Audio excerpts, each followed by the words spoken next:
আজকে আমি তোমাদের সাথে আলোচনা করব আমাদের আমেরিকান লিটারেচার ফিকশন এবং ড্রামার একটি ইম্পর্টেন্ট ড্রামা, সেটা হলো দ্য হেইরি এপ, যার রাইটার হচ্ছে ইউজিনি ও নাইল।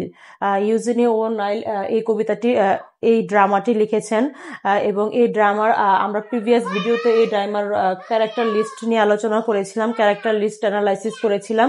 আজকে আমরা এই ভিডিওতে ইউজেনি ও নাইলের এই গল্পটি, যেটা দ্য হেইরি এপ, এই গল্পের সামারি নিয়ে আলোচনা করব। গল্পটি শুরু হয় একটি জাহাজের ফোরকাসল থেকে। কাহিনী শুরু হয় শিপ ফোরকাসল থেকে এবং শিপ ফোরকাসলে রবার্ট ইয়াং স্মিথ যে আছে আমাদের গল্পের প্রোটাগনিস্ট, রবার্ট ইয়াং স্মিথ সেখানে ফায়ারম্যানের জব করে।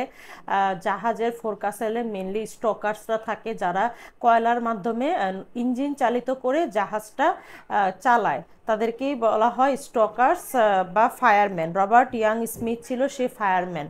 তো গল্পটি শুরু হয় শিপের ফোরকাসলে সবাই মিলে একসাথে, রবার্ট ইয়াং, পরে প্যাডি, লং, ওরা সবাই মিলে একসাথে বিয়ার খাচ্ছিল এবং এমন সময় ওইখানে ইয়াং স্মিথ চলে আসে। ইয়াং স্মিথ চলে আসার পরে সবাই তাকে আমন্ত্রণ জানায় এবং তাকে একটা বিয়ারের জায়গায় দুইটা বিয়ার অফার করে, কারণ ইয়াংকে সবাই অনেক বেশি ভয় পেত, কারণ ইয়াং দেখতে ছিল অনেক উঁচা লম্বা, শরীরে ছিল অনেক পশম লোম যাকে বলা হয়, এবং তিনি ছিলেন খুবই শক্তিশালী, স্ট্রং ক্যারেক্টার এখানে, যার ফলে সবাই তাকে সম্মানও করত, ভয়ও করত, আবার টিম লিডারও ছিল। তিনি এসব কাজে টিম লিডার ছিল, তো গ্রুপ লিডার ছিল দেখে সবাই তাকে কিছুটা ভয় পেত।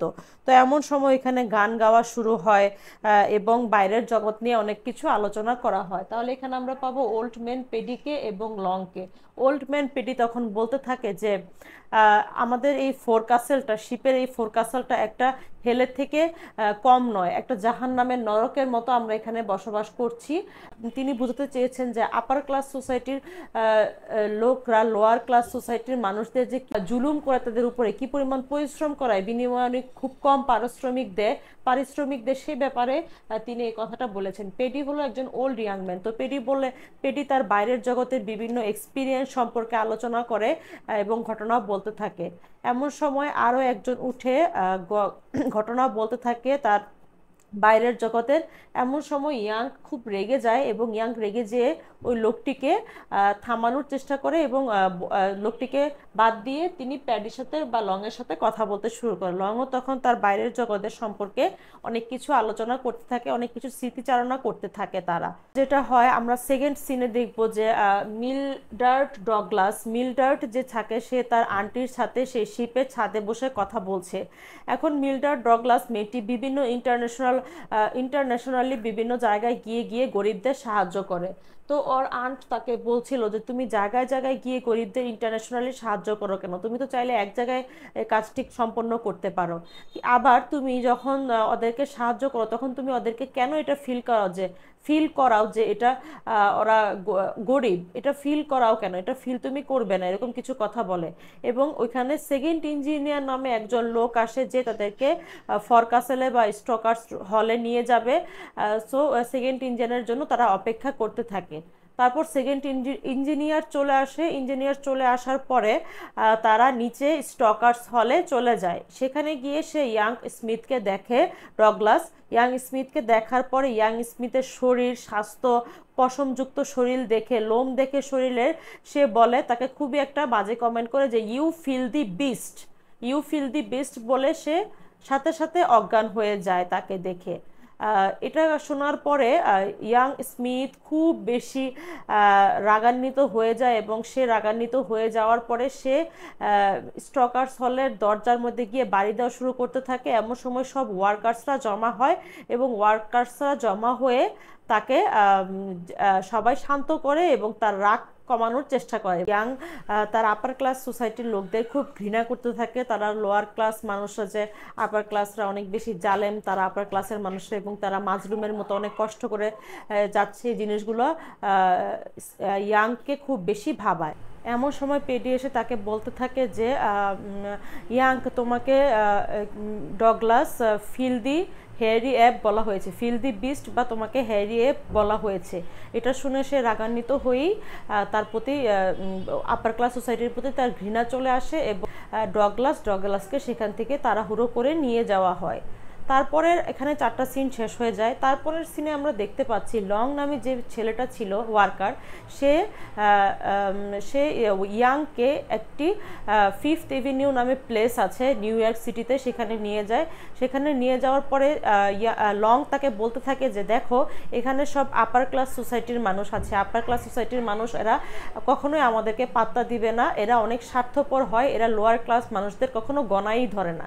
এই কথাটি বলার পরে ইয়াং সেখানে সবার অ্যাটেনশন সিক করার জন্য অনেক রকম অদ্ভুত আচার আচরণ করতে থাকে।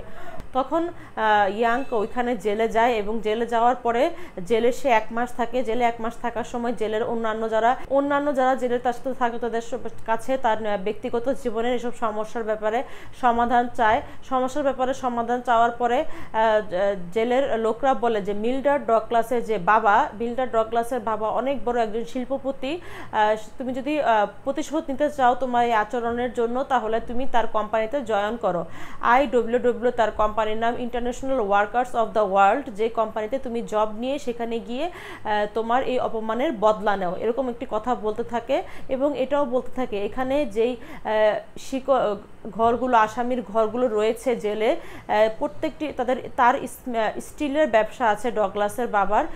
জেলের যে শিকলগুলো ঘরগুলো স্টিলের তৈরি করা, সেই ঘরগুলো ডগলাসের ফাদারের ইন্ডাস্ট্রি থেকেই বানিয়ে এখানে নিয়ে আসা হয় এবং এভাবে জেলখানাটি তৈরি করা হয়। তারপর যখন ইয়াং স্মিথ জেল থেকে বের হয় সে IWW-তে যায় এবং যে সেখানে একটি চাকরির জন্য তার অফার করে, চাকরির জন্য তিনি চাকরি চাওয়ার জন্য সবার কাছে গিয়ে অনুরোধ করে। তারপর তাকে ওই IWW-র প্রতিষ্ঠানের লোকরা জাসুস বলে, যে হিন্দিতে জাসুস মানে গুপ্তচর, যে গুপ্তচরের একটা লোক মনে করে তাকে, এজন্য তাকে ওইখান থেকে অপমান করে বাইরে ধাক্কা দিয়ে ফেলে দেওয়া হয়। তারপর ওখান থেকে ওই সিনটি শেষ হয়ে যায়। পরের সিনে আমরা দেখতে পাই যে ইয়াং স্মিথ একটি জুতে যায়, মানে একটি চিড়িয়াখানায় যায়। চিড়িয়াখানায় গিয়ে সে এখানে অনেক প্রাণী দেখতে পায়। এমন সময় সে অনেক প্রাণী দেখার মাঝে আরেকটা প্রাণী দেখতে পায়, যে প্রাণীটা একটা হেয়ারি অ্যাপ বা ভাল্লুক বা গরিলার মতো একটা প্রাণী, গরিলা বা বানরের মতো, সরি ভাল্লুক না, গরিলা বা বানরের মতো একটি অনেক পশমযুক্ত বড় প্রাণী। সেই প্রাণীটিকে দেখে ইয়াং স্মিথ বলে আমিও তো এই প্রাণীর মতোই একটা ফিল্দি বিস্ট বা হেয়ারি অ্যাপ, আমিও তো তাদের দলভুক্তই একজন মানুষ, এরকমভাবে নিজেকে রিপ্রেজেন্ট করে সে। তারপরে সে বানরের বা গরিলার দরজাটা খুলে সেটার ভিতরে ঢুকে তাকে হ্যান্ডশেক করতে যায় এবং হ্যান্ডশেক করার উসিলায় সে যখন হাত দেওয়ার সময় তার বানরটা তার হাতটাকে জোরে চাপ দেয়, হাতের মধ্যে হ্যান্ডশেক করার সময় খুব জোরে চাপ দেয় এবং তাকে টেনে ভিতরে নিয়ে এসে এক সময় ইয়াং স্মিথকে সে মেরে ফেলে। মেরে ফেলার মাধ্যমে এই গল্পটি শেষ হয়ে যায়, এই ড্রামাটি শেষ হয়ে যায়।